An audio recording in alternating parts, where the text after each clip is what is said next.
अब आगामी कर्म के बारे में जानेंगे। आगामी कर्म मतलब आने वाला। इसका मतलब ये हुआ कि हम थोड़े से कर्म लेके इस जन्म में आ गए, लेकिन यहाँ आने के बाद हम चुप थोड़ी बैठते हैं। इस जन्म में भी हम कुछ ना कुछ कांड करते हैं, कुछ ना कुछ कर्म करते हैं और फिर थोड़े और कर्म जमा कर लेते हैं। तो वो इस जन्म में किए हुए पाप और कर्म जो हम जमा करते हैं वो होता है आगामी कर्म।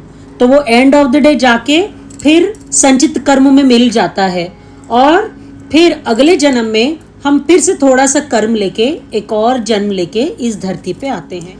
और ये कभी मत सोचना कि हमारे किए हुए सारे कर्म हम एक ही जन्म में भोग लेंगे, क्योंकि कुछ लोगों के कर्म इतने गंदे, इतने घटिया होते हैं। हम देख ही रहे हैं आजकल कुछ लोगों के कर्म कैसे हैं, है ना, कि एक जन्म में भोगने से उनके कर्म नहीं कटेंगे, जन्मों जन्मों तक भोगना पड़ेगा। किए हुए पाप, किए हुए कर्म और लोगों की ली हुई बद्दुआ कभी पीछा नहीं छोड़ती। तो ये जन्मों तक भोगोगे, याद रखना। अब मैं यहाँ तक आपको सिर्फ दुष्कर्म के बारे में बता रही हूँ, मतलब पाप के बारे में ही बता रही हूँ। जो ये लाल पहाड़ है ये आपके पापों वाला पहाड़ है।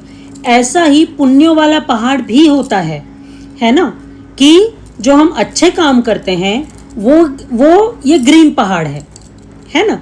जो किए हुए कर्म अच्छे कर्म हैं उसका भी सेम स्टोरी है, सब कुछ सेम ऐसे ही होता है, लेकिन वो भी हम भोगते हैं। हर जन्म में थोड़ा बुरे कर्म का फल और थोड़ा अच्छे कर्मों का फल देके हमको भगवान एक जन्म में भेजते हैं। ठीक है, अगर आपको लगता है कि कोई इंसान बहुत ही ज़्यादा सुखी है तो उसके पिछले जन्मों के अच्छे कर्मों का फल है। तो उसी तरह से किए हुए अच्छे कर्मों का भी 3 प्रकार होते हैं। जैसे मैंने आपको बुरे कर्मों के 3 प्रकार बताएं, अच्छे कर्मों का भी उसी तरह से कॉन्सेप्ट होता है। 3 प्रकार के होते हैं जो हमें भोगने होते हैं। अब मैंने उनके बारे में डिटेल में क्यों नहीं बताया, क्योंकि जब भी मेरे पास लोग आते हैं सब लोग यही बोलते हैं कि मैं बहुत दुखी हूँ, परेशान हूँ, यही बोलते हैं। कोई भी ये नहीं बोलता कि मैं तो बहुत सुखी हूँ मैं तो भैया रे, भगवती ने इतना सुख दे रखा है कि पूछो मत।